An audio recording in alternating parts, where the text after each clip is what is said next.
We'll see. Hello, guys. Maybe I do have to turn the okay. I have to turn the curtains. I closed the curtains, but I've got to turn the curtains a little. This would happen. We do the show earlier. All right, let's do this instead. Yeah, how about that? Is that sufficient? I think that's just. Although it's trying to seriously, it's trying to like. It's just being a real pain in the ass because now it's going to set. I don't care anymore. It's going to set right there, like for 2 minutes, just to be obnoxious. The sun. Anyway, good evening, good morning, good evening, guys. Sorry, we had to do this earlier. Alexa set the temperature to 70 because I won some tickets to the theater tonight, and they didn't tell me till yesterday afternoon. So I was like, and I didn't even know if I was going to go because I didn't know who to go with. And then I asked a friend and he said he'd go. And I was like, yay. So free theater tickets, they're like $70 to $90 tickets each. So you kind of hate to not use them, So that'll be nice. Why not? I mean, it's impossible to get around town because of the snow. Uber is still like disaster, which is annoying.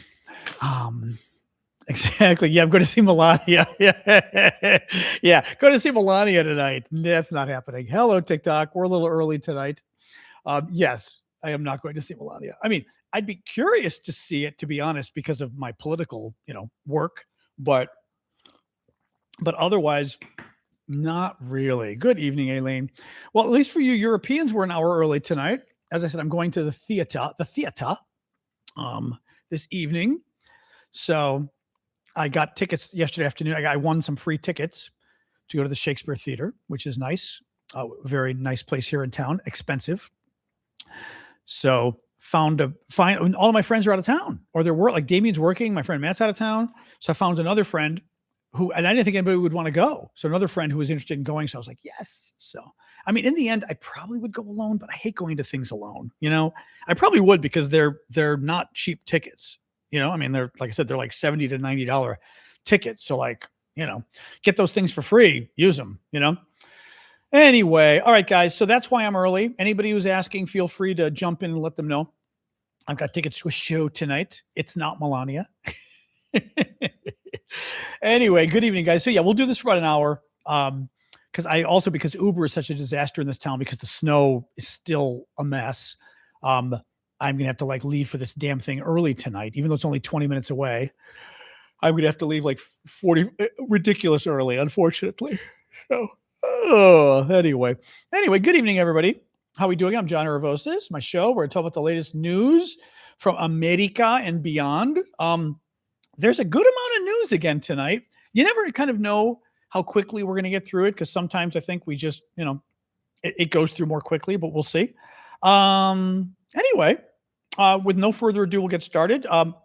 Saturday, it's already Thursday. Saturday is our coffee talk, which is the show that I do for the paid monthly subscribers on TikTok. That would be the super fans. The other guys, you know who you are.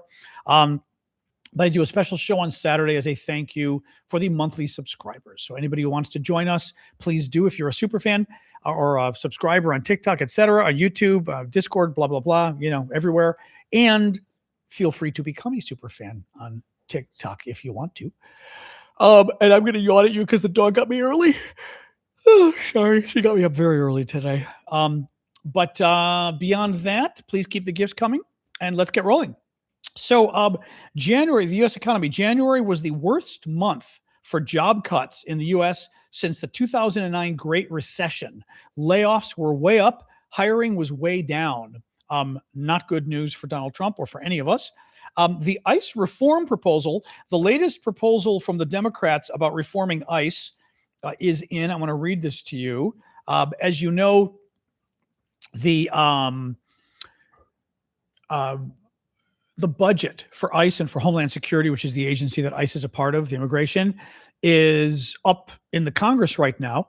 Thank God it actually good timing in a way, because otherwise had all the Alex Peretti stuff happened later, we would have already finished the budget, which would have sucked. So now Democrats have leverage. And among the things the Democrats are demanding, I will read this to you. Targeted enforcement. DHS officers cannot enter private property without a judicial warrant, a warrant from a judge. End indiscriminate arrests and improve warrant procedures and standards. Require verification that a person is not a U.S. citizen before holding them in immigration detention. Oh, that's good too. So in other words, if they're going to try to hold you in detention, they've got to make sure you're not a U.S. citizen first. That's good. Sorry, the sun's doing its little thing for like 5 minutes on YouTube. It'll be okay. No masks. Prohibit ICE and immigration enforcement agents from wearing face coverings. Require ID. Require Department of Homeland Security officers conducting immigration enforcement to display their agency, unique ID number, and last name. Require them to, thank you, Blue, for the gift. Require them to verbalize their ID number and last name if asked. Protect sensitive locations. Prohibit funds from being used to conduct enforcement near sensitive locations, including medical facilities, schools, childcare facilities, churches, polling places, courts. Stop racial profiling. Prohibit Homeland Security officers from conducting stops, questioning, and searches based on an individual's presence at certain locations, their job. They were picking people based on their job, their spoken language and accent, or their race and ethnicity. That would be great. Uphold use of force standards, place into law a reasonable use of force policy, ensure state and local coordination and oversight. Oh, that's good. Preserve the ability of states and local jurisdictions to investigate and prosecute potential crimes and use of excessive force. What else we got here? Body cameras and... Oh, that's interesting. Body cameras also prohibit tracking, creating, or maintaining databases of individuals participating in First Amendment activities, because they were creating databases of protesters who, again, totally legal for protesters to protest, and they were creating databases of them as if they were criminals or something. And finally, no paramilitary police. Regulate and standardize the type of uniforms and equipment DHS officers carry during enforcement operations to bring them in line with civil enforcement. It's a wish list. Democrats should stick to it at this point. The country's pissed off. The one problem is Democrats get worried. Democrats get scared. The sun, it's the sunlight F44. It'll be gone in 3 minutes. I tried with the curtains and I missed it just much. I think it's kind of cool. It'll be gone in 2 minutes. The Democrats worry about the elections. And Democrats right now are due to win massively in November in the U.S. House of Representatives. I guarantee you they're afraid of making any misstep that would potentially jeopardize that victory. What that means is they don't necessarily want to do anything to upset the apple cart. So they don't want to, shutting down the government, not funding Homeland Security. Oh my God! Except, I think they've got everything on their side this time. They absolutely need to shut it down. The government's not going to get shut down, which is even better, because the government's open. It's just Homeland Security that's not going to get funded. Now, ICE has a lot of money already, but they should absolutely positively, you're having a timeout. I'm not going to block you, but you are having a timeout. Crazy person. All right. Well, you're going to be gone for the whole show. Anyway, yeah. So, what else we got here? U.S. spy chief Tulsi Gabbard's team. Oh, so okay. Trump, just because we have to make this as scary as possible. He has to. Trump has been using our top spy chief to investigate our elections, which is totally illegal, totally inappropriate. You don't use the CIA and spies and things to investigate American elections in American cities. That is creepy as hell. It is so inappropriate. He's doing it. We found out today that he, in addition to having them go to Georgia and take those files from 2020, he had them investigating last year in Puerto Rico. Get this. There's a conspiracy theory among MAGA Republicans. Thank you for the gifts there, guys. Bryce, thank you, Succeed. That is a Trump wig. All right, you get a Trump wig. Even though I'm trying not to mess up, I'm going to do this nicely because I'm trying not to mess up my hair for the theater.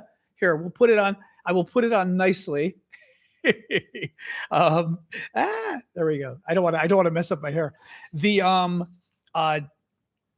oh yeah, Tulsi Gabbard. So there is a conspiracy theory among the MAGA people that Venezuela has been trying to steal our elections. And Trump sent Tulsi Gabbard to Puerto Rico last year, our top spy chief, to Puerto Rico to investigate whether Venezuela had tried to steal the Puerto Rican elections. And you'll be shocked to hear they didn't find any proof. Big surprise. What is worrisome is, all right, thank you for the gift. What is worrisome is, Maduro wants to be released. If I were Maduro, I'd say anything to be released, right? Because Trump kidnapped Maduro, right? The president of Venezuela. If I were Maduro, I'd say whatever Trump wanted to be released, right? He can get a pardon. All he has to do is say the right things, right? Election interference, he confesses, kind of creepy stuff there. But anyway, yeah, so they were investigating that in Puerto Rico, which is really screwed up. The Atlantic, The Atlantic is reporting, a publication, before the recent hiring surge comes fully online, customs officers and Border Patrol agents, so ICE and Border Patrol, have committed crimes at a per capita rate that is greater than the crime rate for people who immigrated here illegally. ICE officers, ICE agents, and Border Patrol agents have committed more crimes per capita than people who are here illegally as immigrants. Per capita means like based on their numbers, right? It gives you a sense of how bad it is, right? I mean, unbelievable. Thank you, Big Hawk. Yet so believable. Hillary Clinton is demanding an open hearing about Epstein. House Republicans have demanded that Hillary and Bill, the Clintons, testify about Jeffrey Epstein because they were friends of his. And of course, they're not getting any Republicans to testify, just getting Hillary and Bill. Finally, Bill and Hillary agreed, but Hillary said she wants the hearing public, which is very interesting because, again, Republicans, Bill's going to be old. Hillary is going to be very good at this. During the Benghazi hoax, the Republicans remember, like 4 people died in Benghazi. It was very sad. It was also this big of a scandal on the whole grand scheme of things. And Republicans, oh my God, 4 people died. It's the end of the world. The biggest scandal ever. She sat for 11 hours, actually, Anri. I Googled it. 11 hours Hillary sat in the hearings for Benghazi and destroyed those Republicans. So she's now demanding that the hearings be open to the public. And I got news for you. Melania Trump better be ready to testify, because whatever they do to Hillary, we're going to do to Melania. I mean Democrats. If Hillary's got to testify about Epstein, Melania needs to. And by the way, Melania and Donald knew Epstein too. They were friends. There's pictures of them all together. Hillary and Bill knew Epstein. Donald and Melania, from all accounts, were just as friendly with them, right? So very interesting. If Melania is now going to have to testify when Democrats take over Congress. Hillary did 11 hours for Benghazi. I think it would be fair to do the same for Melania. Poland. Oh, so there's a diplomatic row with Poland right now. The Trump's ambassador to Poland is livid with the polls. Now, mind you, the recent polls, POLL, showed that Poland doesn't like us anymore. They don't trust us. They don't think we're their friends. Very small percentage of Poles like us anymore because guess what? Donald Trump, big surprise. Well, what was his exact position? Social Democratic lawmaker and Speaker of the lower chamber of the Polish Parliament. I don't know if is the lower chamber the SEM? I can't pronounce it. SJEM. I don't know if it's the lower or the upper. It doesn't really matter. But he's the Speaker of the lower house of the Poland Parliament.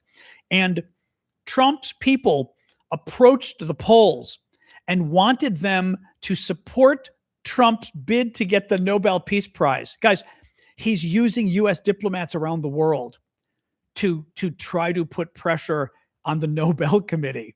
Trump is. So they tried to force the Poles and pressure them to support Trump for the Nobel Peace Prize. So the Speaker of the lower house of Parliament said this: I will not support the nomination of President Trump for the Nobel Prize as he does not deserve it. He accused Trump of pursuing a transactional, force-based foreign policy.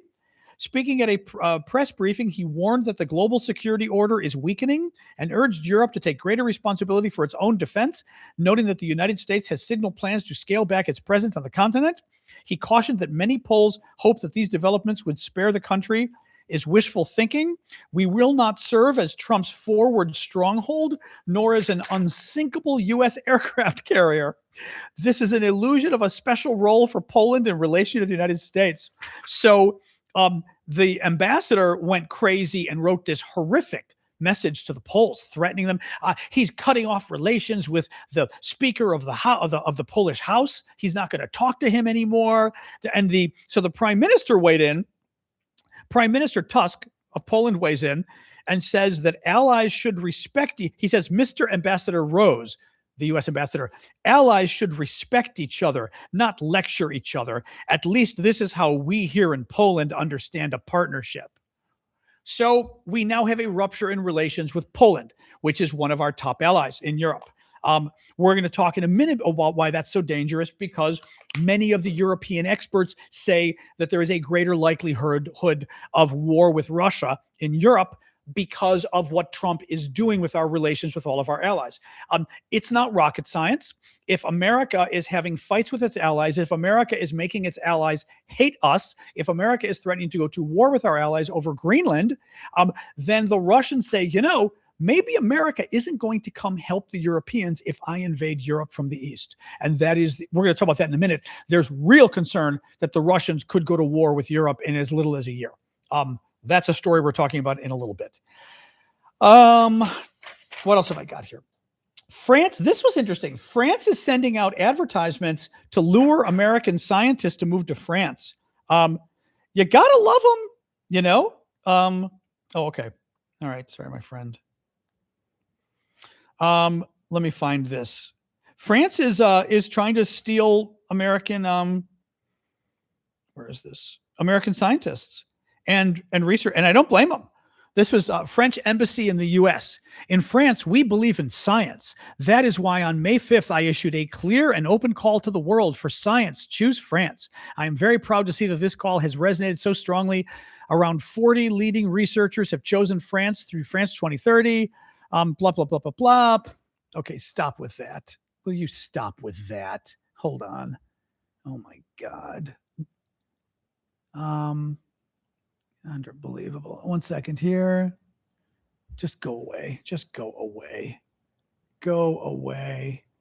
1 second here. So France is trying to steal American researchers. And I got to say, not dumb of them to do it.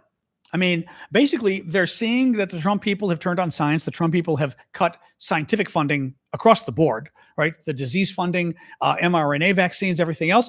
And the French several months ago said, okay, come to France. And, I got to say, don't blame them. What else we got here? Oh, this is a horrific story. TikTok, we're going to be telling to the TikTok moderators out there, this is a civil rights story about African Americans. And hopefully, actually, I've read your rules. Your rules allow stories like this because TikTok doesn't like it sometimes when we give civil rights stories. So hopefully they can handle a story that is defending the civil rights of African Americans. Let's find out. Mississippi Today. So there is a famous African American civil rights hero named Medgar Evers. He was murdered by a Ku Klux Klansman back in the 1960s. There is a monument to him, to his home in Mississippi. Donald Trump has ordered the monument to be whitewashed. They're removing references to his murderer. Get this, the murderer was a Klansman. He murdered an African-American civil rights leader. He was a Ku Klux Klan, guys, right? The Trump administration has ordered them to remove any mention of the Klansman being a racist. He's a Klansman who murdered a U.S. civil rights hero. Okay? Convicted. Now, they also didn't convict him for decades. They finally went after him let me pull this up.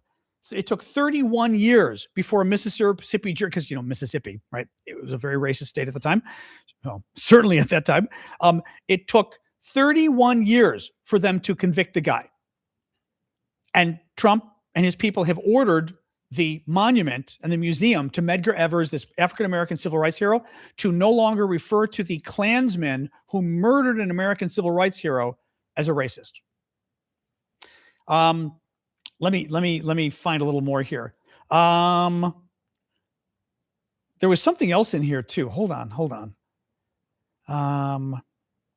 At the opening of the Mississippi Civil Rights Museum in 2017, Trump hailed Evers, a World War II veteran, as a great American hero.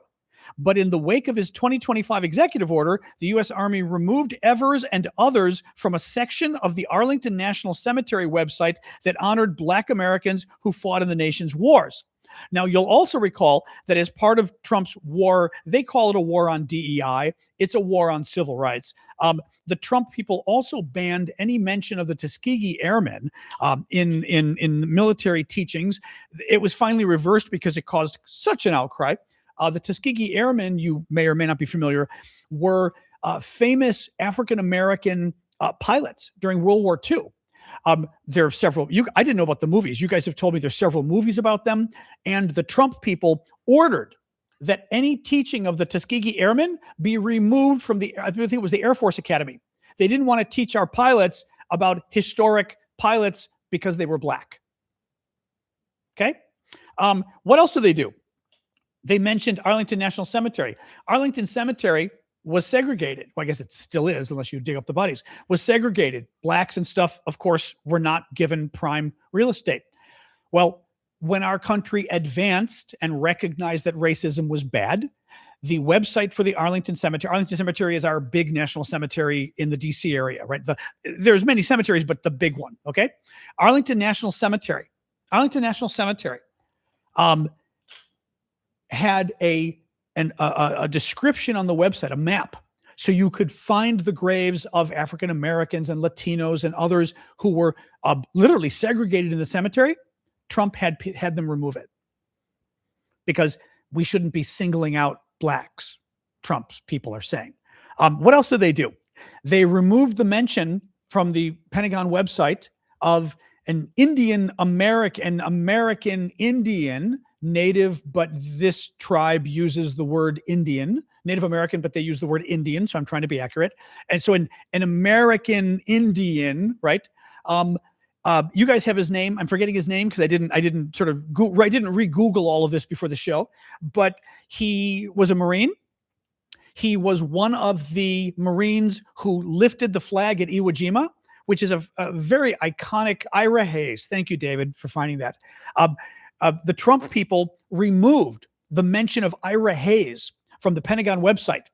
Ira Hayes was one of the men who lifted the flag at Iwo Jima. It is a famous, iconic American image. It was staged, but it's still an iconic image. And there's this beautiful monument in Northern Virginia, a statue to the men raising the American flag at Iwo Jima, World War II, Pacific. It's a beautiful monument. One of the Marines, was Indian. Native American Indian. And because he was Indian,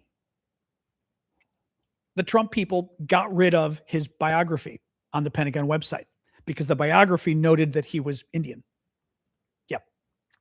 Thank you, Cindy.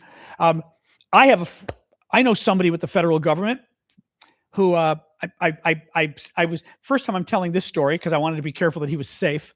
At an agency, they had posters up at the agency honoring the code talkers. The code talkers were Native Americans, right? I had the language before when we did this, I had Googled it, but basically, I don't know if it was Cherokee. I'm forgetting the languages. A couple of the different native languages of America, right? Navajo, of course, you're right. Navajo was the famous one, but there were others. Was Lakota one? I remember Navajo was one of them for sure because it was Navajo Kota. Sioux. Okay, Cherokee. It was Cherokee. Okay.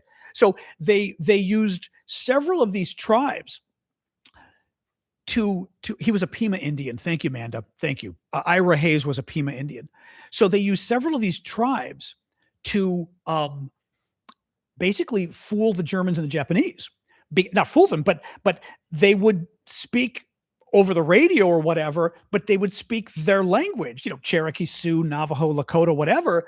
And the Japanese and the Germans couldn't figure it out, right? It wasn't a code that they could break. Great one. Again, wonderful American heroes. What a neat story. They had one of the code talkers during the first Trump administration went to talk at one of the agencies. There was a poster up on the wall for the talk of the code talker, and it said like Native American code talker, this guy, blah, blah, blah. During the second Trump administration, my friend was ordered to take the poster off the wall at the federal agency he worked at. They didn't like that it mentioned Native Americans. And at one point, and he goes, "What are you talking about? This is a federal poster." He goes, "It's a poster from the first Trump administration." He goes, "Now it's not okay." Guess what they told him to do? They said, "You can leave the poster up if you cut out the part of the poster that mentions he's Native American." I mean, okay, I live in Washington, D.C. This story comes directly from a friend of mine who it happened to. Cut out the mention of him being a Native American from the poster, they told him. And he was like, "No." So finally, one of the Trump people took the poster down, and I think my friend saved it. I hope he saved it. He sent me a copy. I'll show you at some point. Sick. So the reason we're talking about this is because there's a horrible story out of Mississippi today, out of the publication Mississippi Today, that the Trump administration is now censoring the memorial to Medgar Evers, who is a famous African-American civil rights hero murdered by a Ku Klux Klansman in the early 1960s. And it took 31 years for Mississippi to prosecute his murderer. And the Trump people have now ordered the Medgar Evers memorial to remove any to remove any reference to the Klansman murderer as being a racist. They found it offensive that a Klansman who murdered a black civil rights hero in America, the Trump people found it offensive that a Klansman, a KKK murderer, was called racist. That's from the Mississippi Today. Horrific story. Absolutely. I mean, again, I say unbelievable, yet so believable. But what a horrific, horrific story. Amazon. So this is a funny story. Amazon pulled Melania, the movie. Amazon pulled it from an Oregon theater because the theater in Oregon, they bought I guess they pay the movies to run pay the theaters to run the movie. The theater put up the marquee. The marquee is that thing outside the theater that says what movie is playing and stuff. For the marquee, the theater so they're showing the Melania movie. The theater put, "Does Melania wear Prada? Find out Friday." The reference is to the devil wears Prada. So it's suggesting that Melania is the devil. Does Melania wear Prada? Find out Friday. And then they also they quoted Sun Tzu, who's the famous Chinese war strategist from, my God, thousands of years ago. They quoted Sun Tzu in the marquee, and it put on the marquee in Oregon, "To defeat your enemy, you must know them. Melania." Suggesting that she's the enemy and you got to know her, like Sun Tzu says, so you might as well go watch her movie. So Amazon called the theater and made them take the movie down. So then they put a sign up that said, Amazon's mad at us and made us cancel the movie, so Melania's not going to be shown. So they put that on the marquee. But I think it's the funniest freaking, that totally cracked me up. That absolutely totally cracked me up. All right. So I've got some very scary stories today too. I've got to tell you, I've got another really bad story. We have a mix back and forth of good. Hey, it's rare we have any good story, any funny stories. So enjoy them. I'm interspersing them, but this is a bad one next. So Wall Street Journal has an article out. As you may know, I subscribe to the Wall Street Journal, has an article out about some war games that people were running of a possible Russian invasion of Europe. It didn't go well. War games are basically when experts get together and try to plot out what would happen. And for example, one team is the Russians, one team is the Americans, one team is the Germans, one team is maybe the Baltics or something, right? Things like that. And it did not go well. Let me read this. I'm going to read you part of the Wall Street Journal article. European governments are preparing for war with Russia. A newly released war game suggests they are not ready. A Russian incursion or outright invasion into countries of NATO and European Union has become more like, listen to this sentence. This is from the Wall Street Journal. A Russian incursion or outright invasion into countries of the North Atlantic Treaty Organization and the European Union has become more likely because of Europe's tensions with President Trump over Greenland, Ukraine, trade, and other matters, many European security and political leaders say.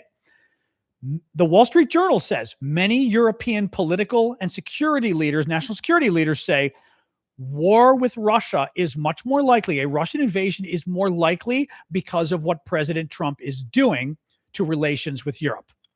That is a terrifying thought. It's something certainly that I've warned about, and a lot of us have warned about, but you've got it in the Wall Street Journal, somewhat conservative publication from European leaders saying war is more likely with Russia. They point out that Russia has switched to a war economy, focusing national resources on a rearmament program and military recruitment that go well beyond the needs of the campaign in Ukraine. The key question, how soon? The earlier belief in Berlin and other capitals was that Russia wouldn't be able to threaten NATO until 2029 or so. There is now a growing consensus that such a crisis could come much sooner before Europe, which is expanding its own investment in defense, is in a position to fight back. Our assessment is that Russia will be able to move large amounts of troops within 1 year, says the Netherlands Defense Minister Ruben Brekelmans in an interview. We see that they are already increasing their strategic inventories and are expanding their presence and assets along the NATO border. We thought the Russians wouldn't be ready to invade Europe till 2029. Now the thinking is they could be ready in a year. That's terrifying. Because again, it's under Donald Trump now that we've got to worry about this. And when that happens, get ready for Taiwan at the same time. Because if I were China, I am a foreign policy expert. I've been doing this stuff for decades. I would work out a pact with China, with Russia, and say, if you decide to invade Europe, let us know, because we will go after Taiwan at the same time. Because that way, the Europeans and the Americans are going to be too busy, right? And the Europeans and the Americans will have to split their forces between two continents, whereas Russia only has to focus on Russia and China only has to focus on China. More from the article. The exercise simulating a Russian incursion into Lithuania, organized in December by Germany's Die Welt newspaper, together with the German Wargaming Center, blah blah blah, became an object of heated conversation within Europe's security establishment. In the exercise, Russia uses the pretext of a humanitarian crisis in the Russian enclave of Kaliningrad to seize the Lithuanian city of Marijampol, a key crossroads in the narrow gap between Russia and Belarus. Russian portrayals of the invasion as a humanitarian mission were sufficient for the U.S. to decline invoking NATO's Article 5 that calls for allied assistance. This is the war game, how it played out. Germany proved indecisive, and Poland, while mobilizing, didn't send troops across the border into Lithuania.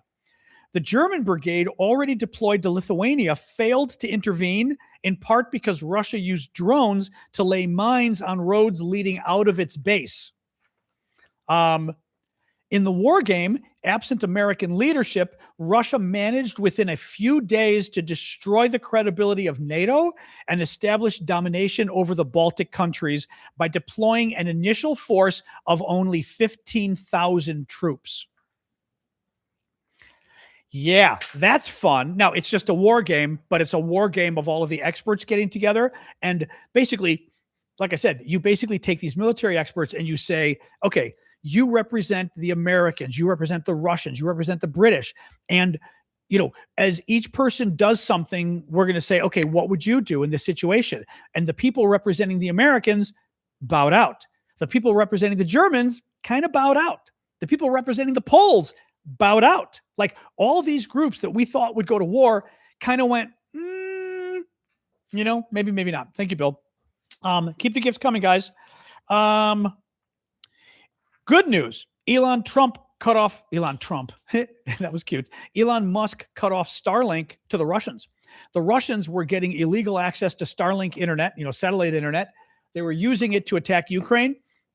It caused a big stink a couple days ago. This time, Elon Musk took it seriously and apparently has cut off Starlink that the Russian troops were using, like at the front with the Ukrainians. The Ukrainian military is saying that it is an absolute catastrophe for the Russians because literally their troops are involved in operations and they just lost all of the coordination they do with their drones and everything else. Maybe not all of it, but a lot of it. So thank you, Twitter and SpaceX, for finally doing something nice and normal. What else we got here? The International Olympic Committee the International Olympic Committee had to ask fans not to boo the U.S. delegation led by J.D. Vance and Marco Rubio during the opening ceremonies of the Olympics. That's the last story I've got. That one made me laugh, which by the way means you better boo them. You better boo them. You absolutely positively better boo them. But that I thought was great. The International Olympic Committee had to specifically ask the fans and say, please do not boo JD Vance and Marco Rubio, which, as I said, you know what that means. I think a lot of people who weren't thinking of booing are now going to be like, well, maybe, right? If it's the Barbara Streisand effect again, it's giving you an idea you didn't have before, right? Anyway, all right, we've got about 15 more minutes because, as I said, I'm going to the theater tonight, and this town is so screwed up because of the snow that it's taking a very long time to get anywhere.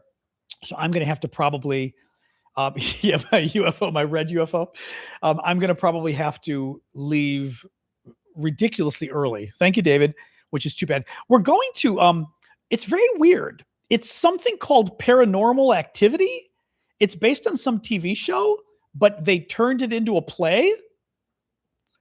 But it's at the Shakespeare Theater, which is very good. So thank you. Oh, thank you, Mama, for the gift. Yeah, I said, huh. That's what I said, huh. It's kind of a horror movie. Yeah, it's scary or something. Yeah. So it was some kind of movie. And they turned it into a play. So I'm like, okay, why not? So I think it's some kind of horror haunted house kind of play or something. I don't know. I mean, I will say plays are difficult for me because I think TV movies I get drawn into. Plays, I have a hard time getting drawn into plays, and you know what I mean? Like it doesn't feel real to me because it's a play. No, Shakespeare Theater, not the Kennedy Center. That's funny though, but not the Kennedy Center. No. But yeah, plays do not feel very real to me, but we'll see. Yes, we are not going to see Melania, and we are not going to the Kennedy Center. But it should be fun. It was free tickets. I entered a little like lottery thing with a local publication and won. So I was like, I found out yesterday afternoon and I was like, oh shit, it's in one day. But I was able to find a friend who wanted to go, which was good. So it'll be fun. Why not? So anyway, nothing new on Gabbard and Georgia. No, I mean, they're going to create all sorts of lies about that. So that. Thank you, Julie. Appreciate the ranking crown. Oh, it'll be fun. It should be fun to go anyway. Oh, excuse me. Nobody commenting on Discord. Oh, there you were. Oh, I didn't realize you guys were commenting. It was stuck at the top. Sorry. I'm seeing this now. Okay. Just seeing this now. What do we got here? Minneapolis. Oh God, Trump's going to have a conniption fit. Is this true? Let me see here. True. Snopes is a very good debunking website, like for conspiracies and stuff. Fact check. Was Minneapolis officially nominated for the 2026 Nobel Peace Prize? The Nation, a progressive magazine, formally nominated the city for its residents' resistance to President Trump's immigration crackdown. Fact check. True. The city of Minneapolis was officially nominated for the 2026 Nobel Peace Prize. Oh my God. Oh no, this is LA doesn't hold a candle. No offense, LA, you don't hold a candle to what's happening in Minneapolis. It's horrible what they did in LA, but you don't hold a candle to Minneapolis. The protests in Minneapolis and what they've sacrificed. Wow, that is, oh my God, I have to do a video on that one. Holy cow. That is wild. They could win. Oh, Trump is going to just have a fit over this. Wow. Interesting. Oh, because the deadline was the deadline was January 31st, and all the Alex Preddy and stuff was January. Holy cow! Yeah, the Nation's editors said they were going to nominate the city with a January 28th article in which they said they were working to make the submission ahead of the January 31st deadline. Here's the letter they wrote to the Nobel Committee. In response to these horrific developments, elected officials, clergy, and labor leaders in Minneapolis and Minnesota have called for nonviolent protest in accordance with the U.S. Constitution's promise that Americans have a right to assemble and petition for the redress of grievances. This is the letter that the Nation wrote nominating the city of Minneapolis for Minneapolis or the state? Minneapolis for the Nobel Peace Prize. Listen to this. The people of Minneapolis and neighboring communities have answered that call with peaceful mass demonstrations that have drawn tens of thousands of protesters to the streets in frigid weather. True. They have coupled their cry for federal agents to withdraw from Minneapolis with chants that declare no hate, no fear. Immigrants are welcome here. The people of Minneapolis have also engaged in mutual support and care for neighbors who have been targeted because of the color of their skin or the language they speak. They have delivered groceries to residents who are afraid to leave their homes and provided financial support to neighbors who haven't been able to go to their places of work because of the federal assault on their rights and humanity. Wow. Wow. Interesting. Now, let me see here. When asked over email whether the Nation met the criteria to submit a valid nomination, because only some people can nominate, spokesperson Caitlin Graff said contributing editor John Weiner submitted the nomination and the letter on behalf of the Nation. Weiner is a professor emeritus of history at the University of California, Irvine, which makes him eligible to submit a Nobel Peace Prize nomination under the category of university professors, professors emeriti, and others. Woo! The Nobel Committee confirmed the nomination has been successfully submitted. Wow. Okay, that is really interesting. That is really interesting. Because I could easily see Minneapolis being a finalist for the Nobel Peace Prize. Especially because of all the hijinks that Trump has been doing with Greenland and everything else, and that Minneapolis is literally Donald Trump. I mean, imagine, God, on so many levels, imagine this, that the Nobel Committee says, okay, Donald, you wanted a Nobel Peace Prize? We're giving you one. We are going to award a Nobel Peace Prize because of what you did in Minneapolis. I mean, oh my God. I think at the very least, I don't know whether the Nobel Committee announces finalists. I don't think they do. Thank you, Marsha. Don't they not announce finalists for 50 years or something like that? Or do they announce the finalists but not the entire list? Let me see here. I don't remember if they announce finalists. Does the Nobel Committee announce who the finalists are for the Nobel Prize, Peace Prize?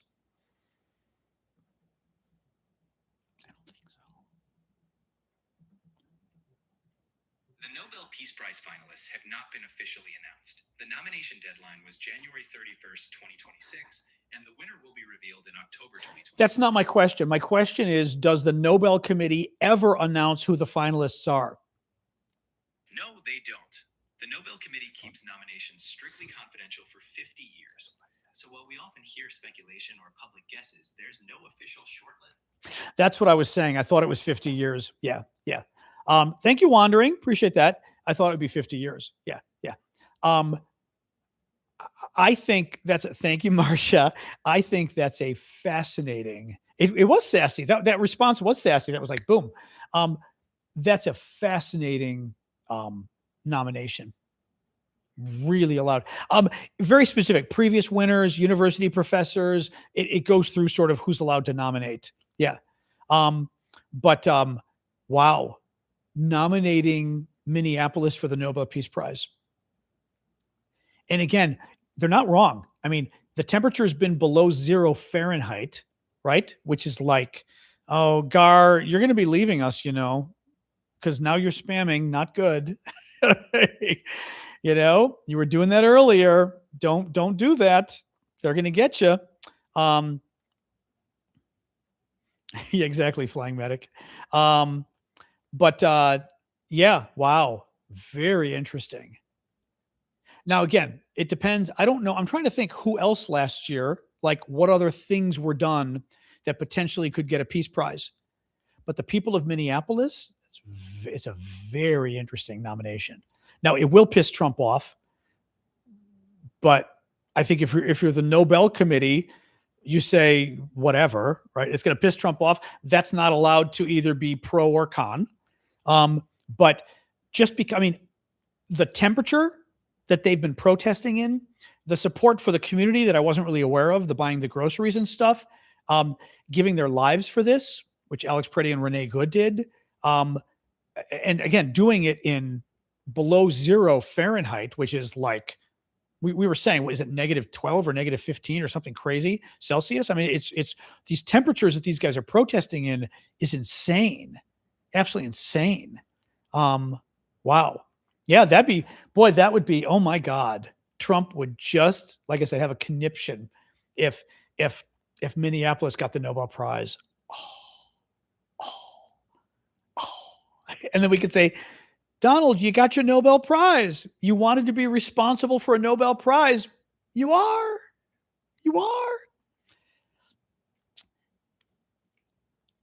Yeah, Good and Preddy could get it. I think it makes more sense.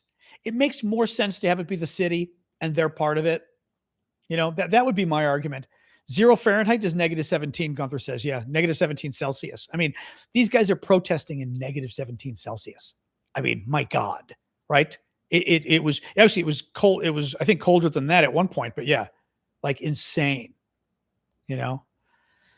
Anyway, thank you, Gunther, filling them in. Yeah. So, wow. Who'd accept the award? The mayor? Maybe. Oh God, the mayor. That would be wild.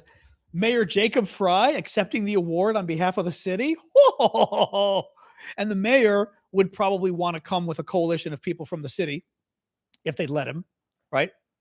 No, this would be very interesting. That's a really good for the nation. That is a brilliant nomination. It really is. And again, oh my God, it'll piss him off on so many levels, which would be really funny. Mayor McDreamy, exactly. I will say he's a little too polished. I was listening to him at a town hall, a CNN or whatever town hall meeting. He is a bit too polished. I've noticed that in listening to him. He's great. I think he's great politically. I think he's great in terms of his positions. But he's also a great politician. But he's a little polished, and I don't like people who speak like, he's not doing Kirk, but it's people who speak like this, and everything is plotted out. Yeah, he doesn't speak like that, but it's that idea of like a little too scripted kind of thing. But again, I think the guy's great. He's dreamy. He's very good. He's also very brave and courageous. I'll give him that too. So that's good too. Anyway, 5 more minutes, guys, and then we're going to go. So what else?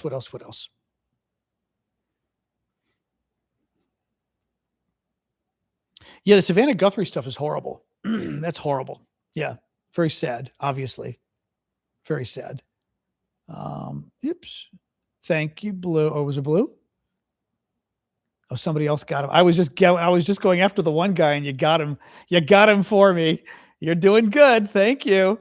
I don't know what it was. Blue did it. Thank you, Blue. It was you. Thank you. At first I was going, and then I thought, no, that's a troll. Especially when we're not talking about Ukraine, that's a troll. Yeah. I mean, Ben, I think it's because Russia's trying to reconstitute its forces too much. The concern, well, this is the real concern. Ben asked an interesting question. He said, if Russia's having a hard time with Ukraine, which they are, why is Europe worried about Russia?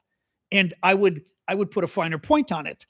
The Russians have lost so many men and so much equipment, and they're bogged down in Ukraine. Can they afford a second war, right? And initially, the Europeans thought it would take Russia till 2029 to be able to build back enough to invade Europe.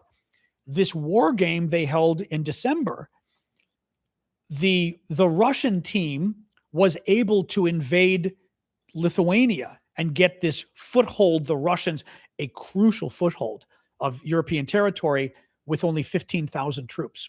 All they needed was 15,000. They've got 15,000 troops. That they've got. So very interesting. So I think that's why they're like, they've got 15,000. It's a bit of maybe it's not a bluff, but it might be a little bit of a bluff because they don't necessarily have all the equipment they need. But in a year, they'll have a decent amount. And part of it might be thinking, well, if there's peace with Ukraine, the Russians can rebuild even more. NATO does need to fortify Lithuania. Yes. Don't count on the Americans doing it. Now, there are German troops there, but in the war game, the Russians, once hostilities broke out, the Russians sent in drones and laid mines all outside the German bases, and the German troops couldn't get out of the bases to go defend the Lithuanians, which is wild. Absolutely wild. I have one. I can't. TikTok would get upset if I told you my proposal. My proposal would be you tell the Russians if they start anything, Kaliningrad will no longer, they can just start erasing their maps. Would be but the thing is, what the Russians in the war game, what the Russians did was the Russians didn't invade.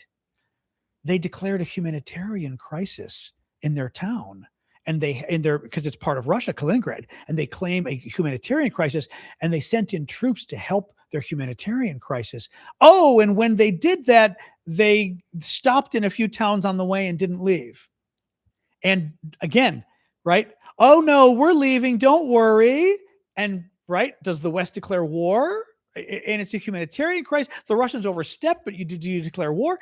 We've told this before. Putin's very good at this, going right up to the line and either not crossing the line of going to war or crossing the line of going to war just a little bit so that you still have to say, yeah, for example, right? They blew up packages on DHL flights, doing a test run of blowing up packages going to America and Canada. That's an act of war. But are we going to go to war that they blew up some packages in a DHL plane? I mean, it's horrific, but are we going to go to war over it? No. And so they're very good at kind of, I wouldn't say going up to the line of declaring war, because they've committed acts of war. They're very good at going up to the line of what will provoke us to go to war. And they go just shy of what will provoke us. So we go, yeah, that was obnoxious, but okay. We'll let them get away with it this time. Right. Yeah. So very bad stuff, So anyway, anyway. All right, guys, it's 6 o'clock. I'm going to go because in half an hour or so, I think I'm going to have to leave for the show because Uber and Lyft have been horrific in my town in Washington because of the snow. It's been next to impossible to get Ubers and Lyfts here. Meaning it's, Uber and Lyft tells you, oh, there's one 4 minutes away if you order now, and you order and it takes 15 minutes. And you're like, so then you're, 10 minutes late to wherever you were going. So we're going to see, I got free tickets to go see something called Paranormal Activity or something. It's based on a TV show and they did a play, but the play is at the Shakespeare Theater, which is interesting because that's a very, august theater, but kind of a weird show, so we'll see. We'll see. Anyway. All right. It's a movie? Oh no, I thought it was a play. Oh, I'm sorry. You mean the other thing is a movie. The Paranormal Activity thing is a movie. Okay. I see what you mean. That's what you mean. It's based on the movie, right? I don't think I'm going to a movie though. Right? Before I hang up, don't look at shadows. Exactly. All right. I'm going to go, guys. I'll keep looking and see. It's based on a movie. Okay. That's interesting. I didn't know that. I know my nap at the theater. I'm tired. Seriously. All right. Discord, start with you. Have a good night. Then YouTube, then TikTok. All right. See you, Discordians. Burp. All right. Oops. Where is this? All right. YouTube. And Tiki Talkie.